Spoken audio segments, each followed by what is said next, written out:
ನಮಸ್ತೆ ಸ್ನೇಹಿತರೆ, welcome to our channel. ತುಂಬಾ ಈಸಿ ಇದೆ ಈರುಳ್ಳಿ ಬಜ್ಜಿ ಮಾಡೋದು.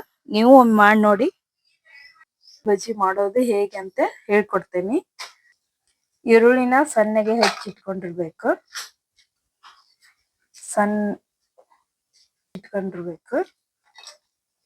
ಈರುಳ್ಳಿನ ಉದ್ದಕ್ಕೆ ಹೆಚ್ಚಿಟ್ಕೊಂಡಿರ್ಬೇಕು. ಅಜ್ವಾನ ಜೀರಿಗೆ ಹಾಕೊಂತೀನಿ ಇದಕ್ಕ. ಮೆಣಸಿನ್ಕಾಯಿ ನಾ ಹೆಚ್ಚಿಟ್ಕೊಂಡಿಲ್ಲ, ಮಿಕ್ಸಿ ಮಾಡ್ಕೊಂಡೇನಿ. ಬಾಯಿ ಒಳಗ್ ಬಂದ್ರೆ ಮಕ್ಳಿಗೆಲ್ಲ ಕಡಿದ್ರೆ ಖಾರ ಅನ್ಸುತ್ತೆ ಅಂತೇಳಿ ಮಿಕ್ಸಿ ಮಾಡಿ ಹಾಕೊಂತ ಇದ್ದೇನೆ.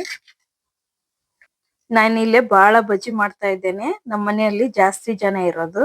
ನಾನು ಒಂದ್ 7-8 ಈರುಳ್ಳಿ ಹೆಚ್ಕೊಂಡೇನಿ.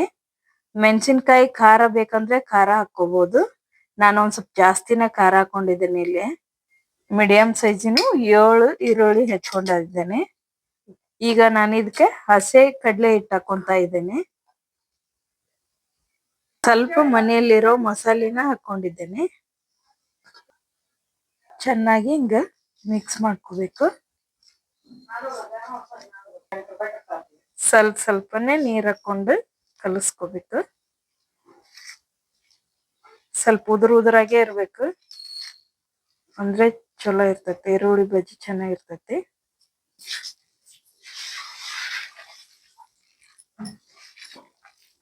ಹಾಕೊಂತ ಇದ್ದೀನಿ.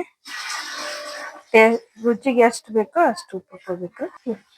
ಒಂದ್ ಸ್ವಲ್ಪ ಸೋಡಾ ಹಾಕೊಂತೇನೆ. ಅತಿ ಹಾಕಿದ್ರೆ ಎಣ್ಣೆ ಕುಡ್ದ್ ಬಿಡ್ತಾವ. ಸ್ವಲ್ಪ ಕಲರ್ಗೆ ಒಂದ್ ಸ್ವಲ್ಪ ಅರಿಶಿನ ಹಾಕೊಂತ ಇದ್ದೀನಿ. ಇದನ್ನೆಲ್ಲ ಮಿಕ್ಸ್ ಮಾಡ್ಕೊಂತ ಇದ್ದೀನಿ. ಇದೊಂದ್ ಸ್ವಲ್ಪ 5 ನಿಮಿಷ ನೆನಿಲಿ.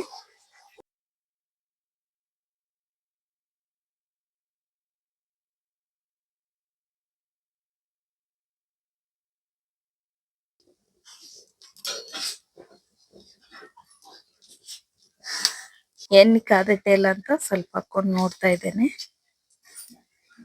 ಕಾದಿದೆ ಎಣ್ಣೆ. ಸ್ವಲ್ಪನ ಬಜ್ಜಿ ಬಿಟ್ಕೊಂತ ಇದ್ದೇನೆ.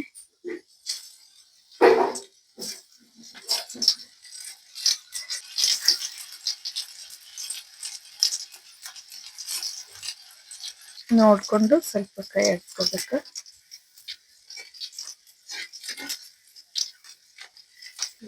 ಸ್ವಲ್ಪ ಕಂದು ಬಣ್ಣ ಬರೋ ಮಟ್ಟ ಕರ್ಕೋಬೇಕು.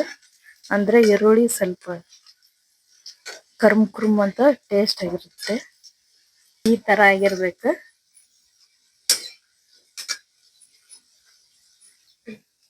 ಈಗ ಬೆಂದಿದೆ, ತಕೊಂತ ಇದ್ದೇನೆ ನಾನು.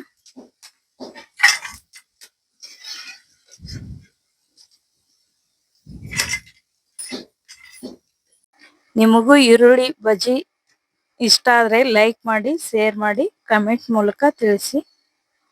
ಹಾಗೂ ನಮ್ಮ ವಿಡಿಯೋನ ಇದುವರೆಗೂ ಸಬ್ಸ್ಕ್ರೈಬ್ ಮಾಡಿಲ್ಲ ಅಂದ್ರೆ ಸಬ್ಸ್ಕ್ರೈಬ್ ಮಾಡಿ. ತುಂಬಾ ಈಸಿ ಇದೆ ಈರುಳ್ಳಿ ಬಜ್ಜಿ ಮಾಡೋದು. ನೀವು ಒಮ್ಮೆ ಮಾಡಿ ನೋಡಿ. ಹೇಗಿತ್ತು ಅಂತ ಕಮೆಂಟ್ ಮೂಲಕ ನನಗೆ ತಿಳಿಸಿ.